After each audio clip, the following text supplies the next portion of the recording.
All right, everyone, we are finally back with Season 28, War 1 against Nope. There's obviously no global tactic for BG1 because they threw out untouchables. So we're not dealing with any global, so no real counter. We're just countering nodes and champions with matchups. So I'm going to be taking in Quake Magic and Mr. Negative, and I'm actually going to get a boss attempt versus a Mojo with Mr. Negative. So Quake and Shake here on Dragonman, on Vigorous Assault.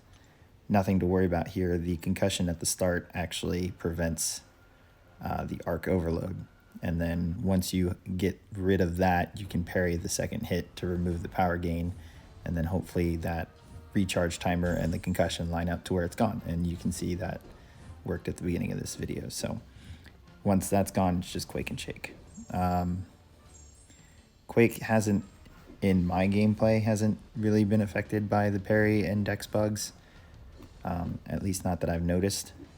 I just know that I've seen videos where right before getting to the wall, if you're not using dex and you just try to double charge heavy, the window's too tight and you end up getting smacked. But I've gotten hit like that. Just trying to Quake and Shake. So thing on masochism, not hard here. Only downside about quaking here is that sometimes if the attack animation is running and you don't have the concussion up, it does not prevent masochism. So they'll heal while you're doing the damage. But hopefully the odds are in your favor, especially for most fights. It's not a mini boss, so the health pool isn't as large. So max boosted, it shouldn't be too much of a problem. But you'll see here the thing kind of goes on for a while. He was pretty aggressive. But he doesn't have any type of resistances or anything that would cause him to take less damage than what he's being healed for. So fight lasts a little bit longer. But ends up being a smooth one.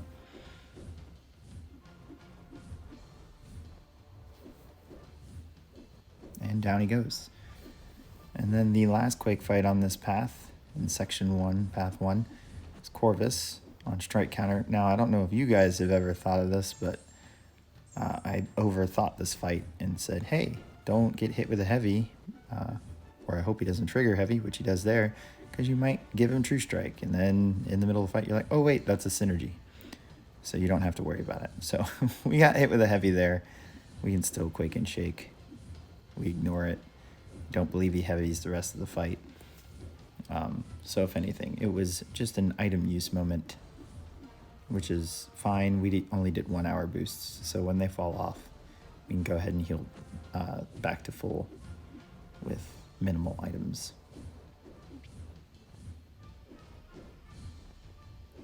And down he goes.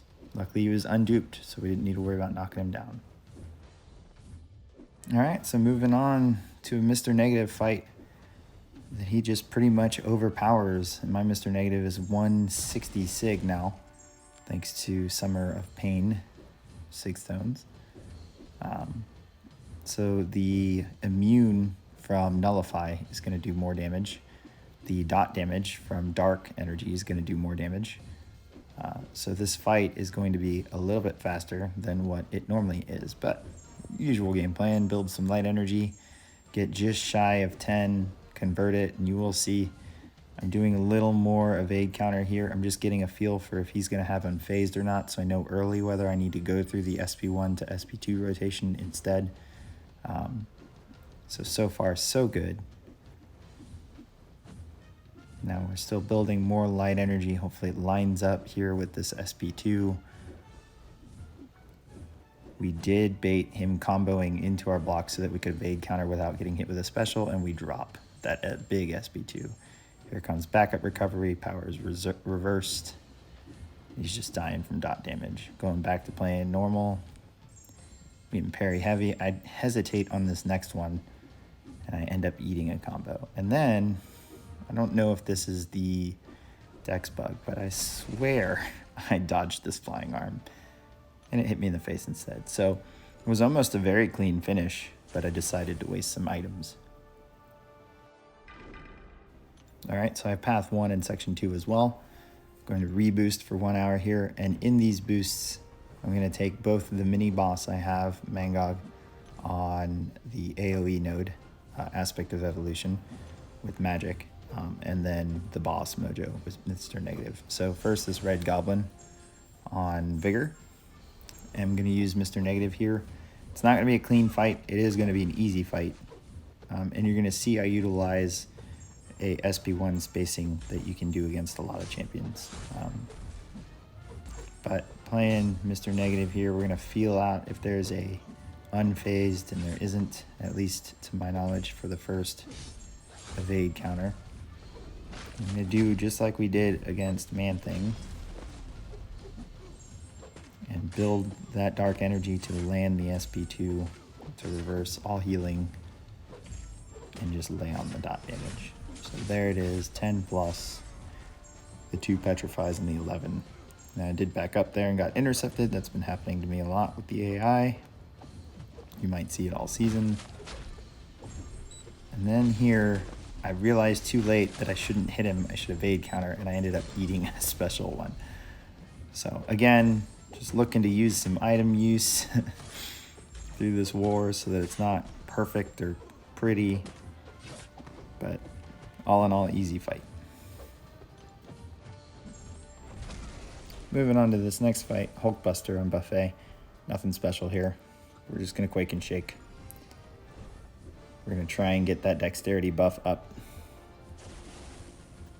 and then keep it while the timer's running so that we do not trigger Buffet for the rest of the fight as long as we don't drop this heavy. And if we do, my usual habit in game playing is to switch to parry style. But I believe for this fight we didn't have to worry about it. I didn't drop the heavy. Again, Dex isn't really affecting my quaking. Where it's affecting me the most, and probably most summoners, is where you're trying to bait a special and you end up parrying instead. Which, previous seasons I've taken multiple stun reflect minis, so we'll see how that goes this season. But that's been my major challenge. That and the AI has been a little bit trickier about doing that idle walk forward to bait you into dashing back and then meeting you at the end of your dash. Mostly arena. Alright, moving on to Mangog. On Aspect of Evolution, we're going to take magic. I guess technically for this fight you could do full 5-hit combos since he's going to be power locked for the entire fight. The only downside and the only reason I would err on the side of caution and just do 4-hit combos and back off is in case your power lock fails, which has been known to happen. That way, if it does fail, you don't have him at 10 in rage and he decides to throw a special and it's unblockable and you maybe don't have a special 2 ready, you only have a special 1. And it can just cause a whole cascade of problems. But I've taken Sorcerer here before with magic. It's not a difficult fight. You actually don't have to backdraft intercept this fight at all because you can parry. So you'll see here, I'm pushing him to the wall. The boosts allowed me to lock him early, and now he's at 0 power and locked. So you're gonna see 4-hit combo, back off, bait the dash in so that you can parry, throw SP2 when you have it. Back up so that you don't try and parry him off the wall, so that you don't miss it. Just rinse and repeat. So it's very slow, probably very boring. Backdraft is a lot more exciting, but I'd rather err on the side of caution. I know that this can be done without suicides. It takes some time.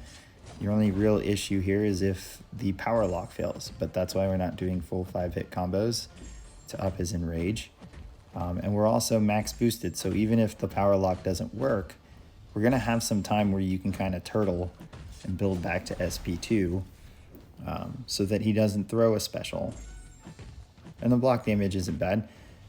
His attack isn't going up from AoE since he's not gaining any bars of power. So you don't have that 5% increase of all the stats over time. I will say one downside is that I don't have magic here with the Warlock synergy. or an MS Morningstar synergy, so there's not extra damage on her SP2. Also, I'm not running suicides. You can run suicides here. I just didn't feel like turning them on to turn them back off on a fight that I know is easy without it. It just takes a little bit longer. You see, we're almost at the 2-minute mark. But nothing super complicated here. It's a pretty safe fight. And we're able to do this fight now since Protect is no longer the global. So we're not worried about triggering Protect with every SP2. And down he goes. All right, so this next fight I'm really excited about. I was really excited about. It's Mr. Negative versus the Mojo Boss. I was curious about how this would work in the offseason. I actually got to fight a Mojo Boss that didn't have suicides. So I got the full experience. And the end of the story, in which I'll tell you during this fight, is that it takes a long time, but it's a pretty safe fight. It's not like using Human Torch where you're kind of worried about prompts going the wrong way, or RNG or degen or even MD. But with Human Torch, it's a faster fight. So you kind of get that trade-off for damage. Here, the damage is decent enough to not be a full 5-minute fight, not even 4-minute fight. But the trade-off is that it's an easy fight. Like, it's a pretty safe fight. You're controlling Mystic Dispersion and Degeneration just because of Mr. Negative and his abilities. So I had the video, didn't post it in the off season. First boss was Mojo. Here's the video that I get to post during the season. So this is definitely going to be a Mojo with hopefully high MD and no suicide. So game plan here, since boss already had True Strike, True Focus doesn't really hurt me too much, not relying on miss. So the game plan is to build these charges, these light charges, and convert them with SP1. You'll see it was kind of screwy there. It's hard to duel where you parry and then get used to the heavy timing, and Mojo recovers from his quickly, but you'll see Mr. Negative can get out without triggering Dex and get back in pretty easily. So there I threw an SP1. We're at 8 dark energy. So now we're going to build the SP2. We don't want to push above 9 because 10 will reset and have them expire at 16 seconds. So your SP2 won't do a lot of damage, and they'll most likely expire by the time you get to SP2. We have some science boosts on to help us get back to SP1 quicker. You'll see that sometimes I look like I'm trying to activate the prompt. It's because I know I'm only at 1 subscriber for him or 1 follower. So I'm not worried about him gaining prompts. So that's just because of the abilities of Mr. Negative. And you'll see it takes a little bit of time to build up to SP2. Once we drop that SP2 though, it takes a great chunk of his health down. Plus, we're now not having to worry about too much power gain, even though we're not ending buffs the way he wants us to. We're ending them when we dash back and converting it to light. So it's just nice. He does gain power every time he gains a follower of 3 or more. So the Petrify affects that and makes it minimal, instead of suddenly him being at SP2 and then instead of SP1. And then we have to block that just to be safe instead of trying to dodge it and eating degen at the end of it. So now you'll see I threw an SP1 with only 6. I could throw an SP1 there to put it at 9. It's just easier with the flow of the fight to go to 6 or more, throw the SP1, and then just build the SP2. And if you keep that rhythm, you got the Petrify in, you're getting the dot damage over time, and he'll go down. But you'll see we're almost at 2.5 minutes. He's at 27%. So it is easily 2 times the length it would take Human Torch to take this down. But I'm not sweating buffs. I didn't change masteries. I do have weakness on, but that's a normal mastery change for me, so it's almost always on. So yeah, I'm not too worried about prompts. I'm hitting into block a lot. It's a nice fight. And we're not sweating it.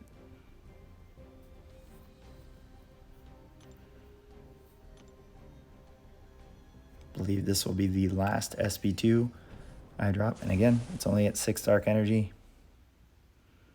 And he is going to die from the dot damage from it. And down he goes. So safe fight. It was great to get to showcase that. I'm glad we had a Mojo Boss first war of the season. So BG1 ended up beating out their BG1 6-2. So kind of a scratchy war for BG1 for the first war. Overall, though, the entire alliance died 7 times, but luckily we were against the alliance that died 19 times. We had some bug issues that were reported as deaths. I don't know what Nope had for their 19. It's a little high for them. A little bit high for them compared to the times we've played them in the past. But that's just the name of the season until the bugs get fixed. So, great first war. Definitely need to do better. We need to get down to that 3-2 or less range if we're going to be able to compete for top 3. But it felt good to shake off the cobwebs and shake off the rust. So, thanks for stopping by. Keep your eye out for the next one.